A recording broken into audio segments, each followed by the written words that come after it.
Planning ahead for the end of life can feel like a difficult thing to begin. But for many families, the hardest part is not the paperwork itself. It's being left to make major decisions without knowing what their loved one would have wanted. Aura's prepaid plans exist for exactly this reason. But first, let's make sure you have the full picture. In this video, we're going to walk through 10 important topics that can make those decisions clearer. And by the end, you'll know which choices help protect your wishes, which documents carry legal weight, and which small personal details can make a difficult time feel more human. Because this kind of planning is not about dwelling on the worst. It's about making things easier for the people you love. An end-of-life plan is a way of making sure your wishes are known across your health, your finances, and your funeral, so your family is not left guessing at an already emotional time. That plan usually has a few key parts. Your health wishes can be recorded in an advanced care plan. Your legal and financial wishes are often handled through a will and a lasting power of attorney. And your funeral wishes, whether you would prefer a traditional service, a direct cremation, or something different, can be written down and even arranged and paid for in advance. The important thing to know is that this does not all need to be done at once. Most people start with one conversation, one document, or one decision. And that first step matters because one of the most commonly misunderstood parts of planning is knowing which wishes are guidance and which can become legally binding. An advanced care plan, sometimes called an advanced statement or anticipatory care plan depending on where you live in the UK, is a document that records your preferences for future medical care in case there comes a time when you cannot express them yourself. It can include major decisions, like where you would prefer to be cared for or which treatments you would want discussed carefully. But it can also include smaller details that matter more than people often expect. Things like whether you like the radio on, who you'd want around you, or even how you take your tea. That's part of what makes it so valuable. It gives healthcare professionals and loved ones a fuller picture of the person behind the care.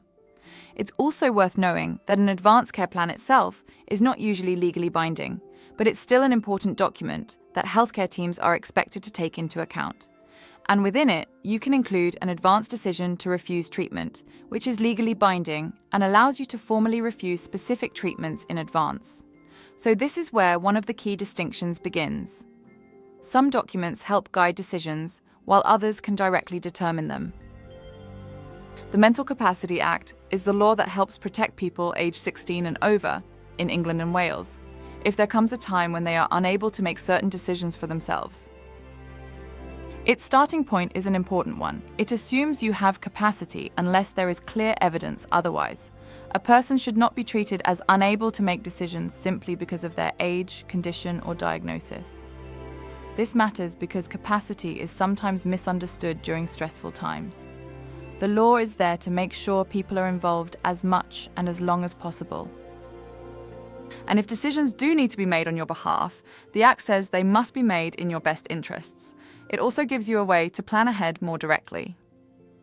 Through a lasting power of attorney, you can appoint someone you trust to make health and care decisions, financial decisions, or both. That becomes especially important when thinking about some of the most personal decisions someone can face, including resuscitation. A Do Not Resuscitate order, often called a DNR, DNAR, or DNA CPR, is a formal instruction that if your heart stops or you stop breathing, you do not wish to be resuscitated. Few end-of-life decisions are more personal, and few are more commonly misunderstood.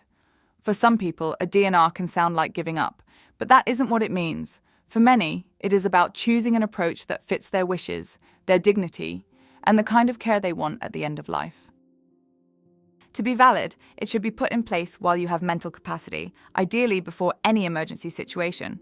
It's usually discussed with a GP or another healthcare professional, and once in place, it helps to make sure it is accessible and known to those close to you.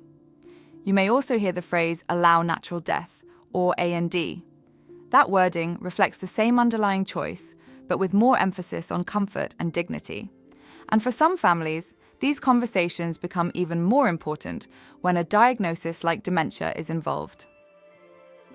Dementia is a progressive condition that can affect memory, communication, physical ability, and eventually a person's ability to make decisions for themselves. That's why planning early can make such a difference. For many families, the most valuable conversations happen earlier than expected, while the person can still clearly express what matters to them, who they trust, and how they hope to be cared for.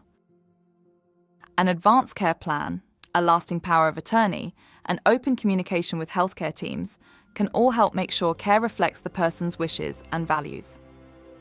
End-of-life care for someone with dementia is usually centered on comfort, dignity, and reassurance. That may include pain management, familiar routines, calm surroundings, and support for the family alongside the person receiving care. These are not easy conversations, but having them earlier can reduce uncertainty later. And uncertainty is also part of why wider end-of-life issues, including assisted dying, are being discussed so openly across the UK. The Assisted Dying Bill, officially the Terminally Ill Adults End-of-Life Bill, has prompted significant debate in the UK, and it is worth understanding what it proposes. If passed into law, it would allow mentally competent adults in England and Wales with a terminal illness and a life expectancy of 6 months or less to request medical assistance to end their life, subject to legal safeguards. Doctors would also have the right to opt in or out based on their beliefs. Supporters argue that it would give people more autonomy and more control over suffering at the end of life. Those opposed raise concerns about pressure on vulnerable people and wider implications for medicine and society. It is a deeply personal topic, and understanding it does not require you to take one side or the other. But it's part of a broader conversation about choice, dignity, and control at the end of life. For many families, though, the more immediate question is simpler and more practical. What does the final stage of life often look like, and what should they expect? For many people, this is the part they feel least prepared for. While every person's experience is different, there are some common changes that often happen in the final weeks and days of life, and understanding them can help families feel less uncertain. In the final weeks, it's common for someone to become more tired, to eat less, and to gradually withdraw from activity. They may sleep more and spend less time engaging with the world around them. In the final days, breathing may change and become slower or more irregular. Skin may become pale or mottled. A person may drift in and out of consciousness and may no longer be able to communicate in the way they once did. These changes can be difficult to witness, but they are often a natural part of the process. At this stage, the focus is usually on comfort, managing pain, creating a calm environment, and making space for loved ones to be present. And one place many families turn for that kind of support is hospice care. Hospice care is specialist care for people nearing the end of life, often when life expectancy is thought to be 6 months or less.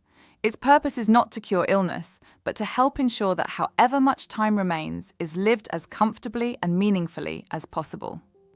Hospice care can be provided at home, in hospital, or in a dedicated hospice setting. These spaces are often designed to feel more personal and less clinical, with room for family, privacy, and calmer surroundings. It can also feel helpful to understand the difference between hospice care and palliative care, because the two terms are often used together. Palliative care can be given at any stage of a serious illness, alongside treatment. Hospice care is specifically focused on the final stage of life, when treatment is no longer aimed at cure, and the focus shifts fully to comfort. If you're considering hospice care for yourself or someone close to you, speaking to your GP is often the best place to start. And beyond medical care, many people also want to make sure the more personal parts of their wishes are written down too. An end-of-life wishes guide is where planning often becomes less clinical and more personal. This is a document that records the details that matter to you as a person, not just the medical decisions, but the atmosphere, the loved ones, and the things that bring comfort. That might include where you would like to be cared for, who you would like around you, what music you'd want playing, or whether you prefer the curtains open or closed. It could also include organ donation preferences, funeral wishes, and how you'd like to be remembered. Unlike a legally binding document, this kind of guide is about helping your family and carers understand what matters most to you. It works best alongside formal planning documents like an advanced care plan and a will, because together they create a fuller picture. And that raises one final practical question. When families want support that is not only medical, who helps carry them through it?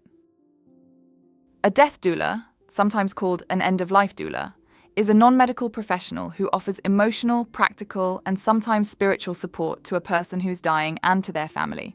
For some families, the missing piece is not another document, It's another kind of support. Unlike doctors or nurses, a death doula's role is not clinical. They may help someone think through their wishes, sit with them in the final hours, support family members, or offer guidance through the earliest stages of grief. Some death doulas are involved months or even years before death, helping people plan ahead and speak more openly about what lies ahead. Others become involved much closer to the end. It's a role that is becoming more visible in the UK, and for some people it offers a more personal layer of support alongside medical care. You can usually find death doulas through directories such as End of Life Doula UK, and your local hospice may also be able to guide you.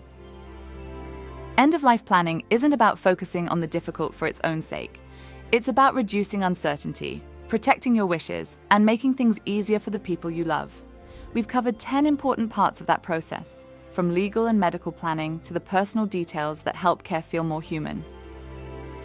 And the next step doesn't have to be complicated. It could be one conversation with your family, one document started, or one decision written down clearly. That's where Aura comes in. We're a funeral planning company offering prepaid plans that let you arrange everything in advance with complete transparency, compassionate guidance, and no hidden costs. If you'd like to talk, get in touch.